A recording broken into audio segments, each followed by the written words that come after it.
terutama untuk bangunan-bangunan tertentu itu SLF harus dilewati untuk mendapatkan PBG. Nah, kita lihat PBG itu dimulai dari prakonstruksi ya. Ternyata dari awal sekali sebelum bangunan itu didirikan atau dibangun, kita harus mempersiapkannya. Nah, jadi mulai prakonstruksi, terus masa pelaksanaan konstruksi, kemudian pasca konstruksi. Nah, pada prakonstruksi itu apa aja yang perlu kita perhatikan? Ya, ini kita lihat dari desain arsitek, ini terkait dengan perencanaan.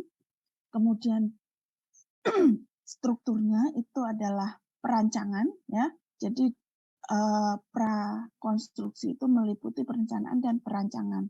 Kalau perencanaan terkait dengan arsitektural dan perancangannya itu terkait dengan struktural, gitu ya.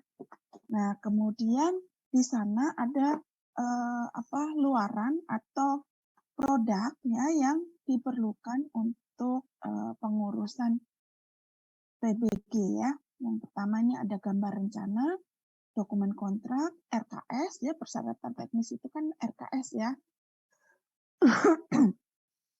Kemudian jadwal, kemudian RAB-nya. Nah, sedangkan untuk konstruksi, ya, masa konstruksi itu kegiatan utamanya adalah pelaksanaan, pengawasan. Jadi pelaksanaan dan pengawasan itu nanti dokumennya juga diminta itu, sehingga ini perlu disiapkan dari awal. Ya, nah pada saat pelaksanaan itu hal-hal yang dalam masa jadi apa yang kita lakukan dalam pelaksanaan tersebut terdokumentasi, salah satunya adalah dalam SB drawing dan kalau untuk di pengawasan itu misalnya pengendalian material, kayak mutu beton, pengujiannya apa, kenapa ini diterima, dan seterusnya. Itu dari sisi pengawasan. Jadi ini kontraktor dan MK gitu ya. Jadi dokumen-dokumen itu perlu kita siapkan untuk dalam rangka mendapatkan PBG gitu. Nah, kemudian pasca konstruksi. Pasca konstruksi ini meliputi pemeliharaan dan perawatan, kemudian pemeriksaan berkala. Ya. Kemudian hal-hal untuk daftar simaknya, ya ini Anda sebenarnya nggak perlu menyusun lagi sih, kecuali bangunan yang Anda bangun, ya bangunannya itu khusus. Nah ini perlu dibuatkan standar operasional khusus. Tapi kalau bangunannya itu standar, maka manual pemeliharaan, kemudian daftar checklist semua itu sudah ada di peraturan gitu. Nah, berikutnya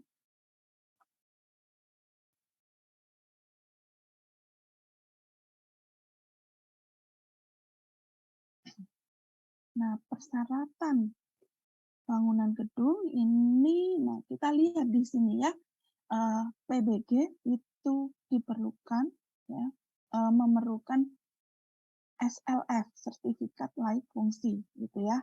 Nah ini, kalau ini nanti Anda bisa lihat prosedurnya ya. Ini dari penjelasan yang ada ini, kemudian dibuat skema alur seperti ini, ya. Kemudian kita lihat perbedaannya ya.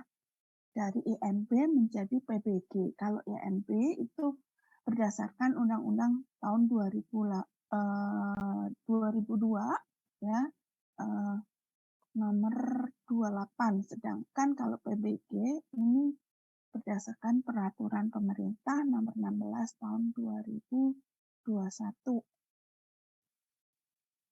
Nah, kita bisa lihat di sini kalau IMB itu ada 2 kategori ya. Yang pertama adalah persyaratan administratif, yang kedua adalah persyaratan teknis, ya. Nah, administratif ini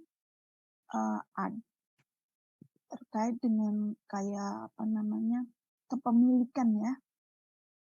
Kemudian yang teknis ini terkait dengan hal-hal teknis, misalnya persyaratan tata guna bangunan, kemudian desain arsitekturalnya seperti apa, ya, terus amdalnya bagaimana, ya, terus keandalan strukturnya seperti apa, ya. Terus persyaratan bangunan gedung fungsi khusus ini kalau fungsi bangunannya khusus, jadi perlu ada persyaratan untuk bangunan khusus terpenuhi tidak begitu. Nah, kalau untuk PBG ini sudah tidak diperlukan syarat administratif lagi, ya. Kita langsung ke standar teknis. Yang pertama adalah standar perencanaan dan perancangan bangunan gedung. Nah, ini berarti menunjukkan prakonstruksi ya. Jadi dokumen perancangan, nota desain dari bangunannya itu diminta. Beserta konsep desain dari dari arsitekturalnya ya. Kemudian standar pelaksanaan dan perawatan konstruksi bangunan gedung. Oke, kemudian standar pemanfaatan bangunan gedung, standar pembongkaran, ya, ketentuan penyelenggaraan bangunan gedung yang dilestarikan ini ya, terutama cagar budaya misalnya. Nah, ini ada aturannya tersendiri.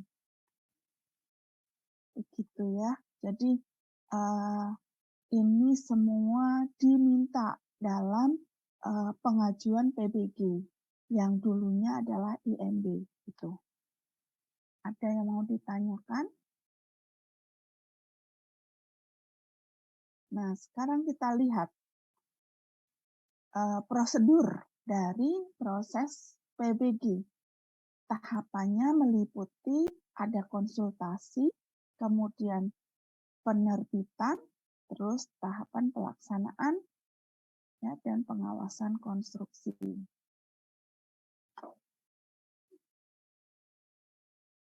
Nah, di sini sudah dijelaskan ya durasi-durasinya.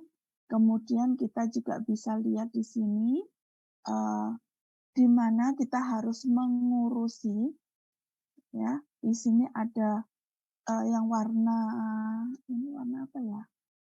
Warna ungu ya. Warna ungu itu yang harus dilakukan oleh pemohon.